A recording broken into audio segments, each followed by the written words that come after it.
We're going to start with some quiet moments.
Thank you to Sara Underhill, Naplatarski, and Steve Stan.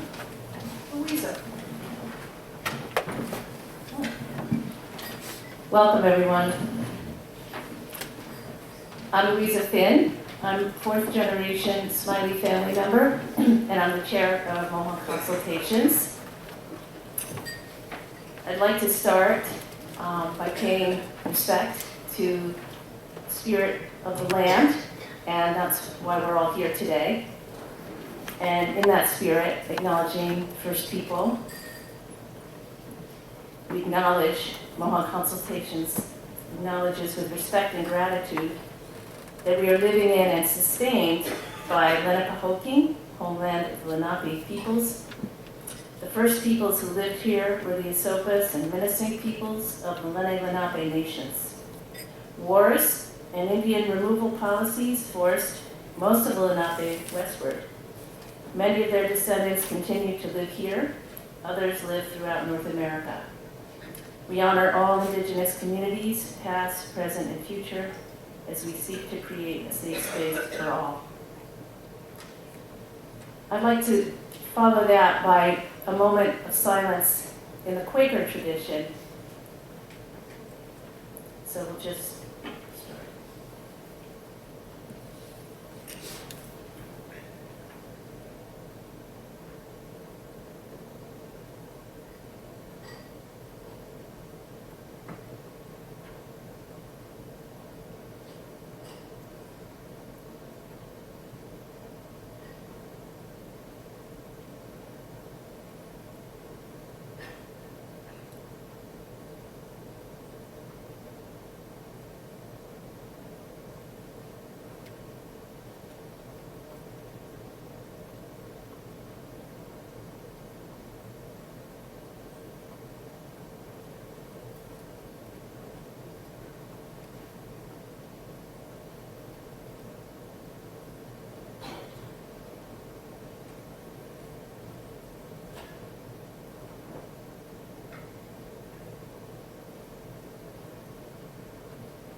You. I feel we're all beginning to arrive here. My ancestors, the Smileys who founded Mohonk, were social reformist Quakers. They hosted conferences in the late 1800s into the early 1900s, the most famous of which were the international conferences on international arbitration, where their purpose was to find us an alternative to war. They did this through inviting people of great minds, like yourselves, into dialogue together. So Mohonk Consultations comes out of this tradition. The parlor and Mohonk were actually built for that purpose, even though it was a hotel. They felt that the Quaker testimonials suggested that they have to act their beliefs into the world. They can't just believe something. So here we are today. We're working to enact our beliefs in spirit here and in actuality. Mohonk Consultations is a volunteer board of about 12 people, and we do 3 programs a year, a public forum, a conference like this one, and an awards ceremony where we honor someone in the region who's doing good works in environmental or social causes. Our mission is to support the interrelationship of all life on Earth and practical means for sustainability. So we have a very wide scope. I'm super excited to be learning today with you all here, and also excited to introduce my cousin, 5th generation Smiley family member, Tom Smiley, who's also the CEO of Mohonk.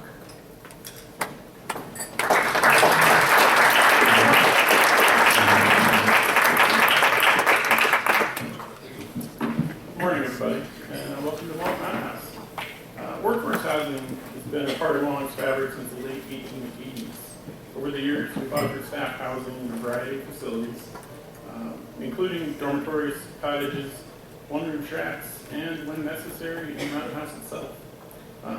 We really can't operate the mountain house without providing housing to many of our staff. Today, we have a capacity to house just over 150 employees, which is about half of what I would love to have.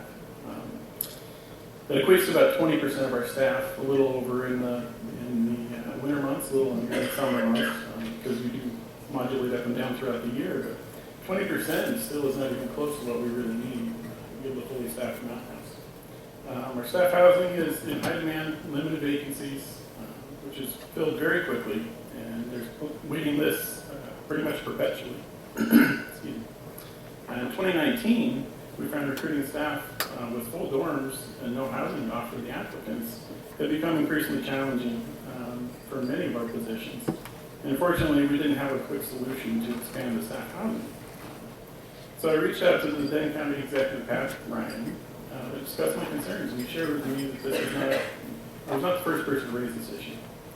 After a few months of conversations, Pat asked me to serve on the Housing Advisory Committee. She was forming to help develop the Ulster County Housing Action Plan. While serving on the committee, I started to see more and more of the layers that impact the availability of affordable housing. And at times it became hard to really see the full issue, really wrap your mind around it, because it's such a complex issue. And so I started to really focus on how can I break this down. I'm an engineer by training, so I like to solve problems. Okay, you take the big problem, break it into pieces you can solve. And I just kept on finding it was like get kind of into a hole, and then I'm missing a piece over here that actually really matters over here. But as I kind of worked through it, I remembered a TED Talk that I'd seen once by a gentleman named Eric Berlow, and it's entitled Simplifying Complexity. See that now? Do you ever feel completely overwhelmed when you're faced with a complex problem? Well, I hope to change that in less than 3 minutes. So I hope to convince you that complex doesn't always equal complicated. So for me, a well-crafted baguette fresh out of the oven is complex. But a curry, onion, green olive, poppy cheese bread is complicated. I'm an ecologist and I study complexity. I love complexity. And I study that in the natural world, the interconnectedness of species. So here's a food web or a map of feeding links between species that live in alpine lakes in the mountains of California. And this is what happens to that food web when it's stocked with non-native fish that never lived there before. All the grayed out species disappear, some are actually on the brink of extinction. And lakes with fish have more mosquitoes, even though they eat them. These effects are all unanticipated, and yet we're discovering they're predictable. So I want to share with you a couple key insights about complexity we're learning from studying nature that maybe are applicable to other problems. First is the simple power of good visualization tools to help untangle complexity and just encourage you to ask questions you didn't think of before. For example, you could plot the flow of carbon through corporate supply chains in a corporate ecosystem, or the interconnections of habitat patches for endangered species in Yosemite National Park. The next thing is that if you want to predict the effect of one species on another, if you focus on only that link and then you black box the rest, it's actually less predictable than if you step back, consider the entire system, all the species, all the links, and from that place, hone in on the sphere of influence that matters most. And we're discovering with our research that's often very local to the node you care about, within 1 or 2 degrees. So the more you step back, embrace complexity, the better chance you have of finding simple answers, and it's often different than the simple answer that you started with. So let's switch gears and look at a really complex problem, courtesy of the US government. This is a diagram of the US counterinsurgency strategy in Afghanistan. It was front page of the New York Times a couple months ago, instantly ridiculed by the media for being so crazy complicated. And the stated goal was to increase popular support for the Afghan government. Clearly a complex problem, but is it complicated? Well, when I saw this in front page of the Times, I thought, great, finally something I can relate to. You know, I can sink my teeth into this. So let's do it. So here you go, for the first time ever, a world premiere view of this spaghetti diagram as an ordered network. The circled node is one we're trying to influence, popular support for the government. And so now we can look 1 degree, 2 degrees, 3 degrees away from that node and eliminate like 3/4 of the diagram outside that sphere of influence. Within that sphere, most of those nodes are not actionable, like the harshness of the terrain, and a very small minority are actual military actions. Most are nonviolent, and they fall into 2 broad categories: active engagement with ethnic rivalries and religious beliefs, and fair, transparent economic development and provisioning of services. I don't know about this, but this is what I can decipher from this diagram in 24 seconds. When you see a diagram like this, I don't want you to be afraid, I want you to be excited, I want you to be relieved, because simple answers may emerge. We're discovering in nature that simplicity often lies on the other side of complexity. So for any problem, the more you can zoom out and embrace complexity, the better chance you have of zooming in on the simple details that matter most. Thank you.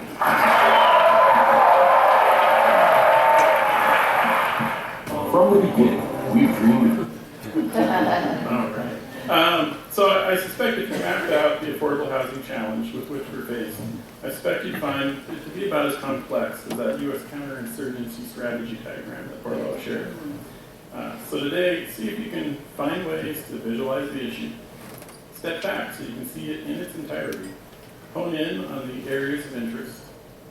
Eliminate the factors that can't be controlled. And focus on the simple details that matter most.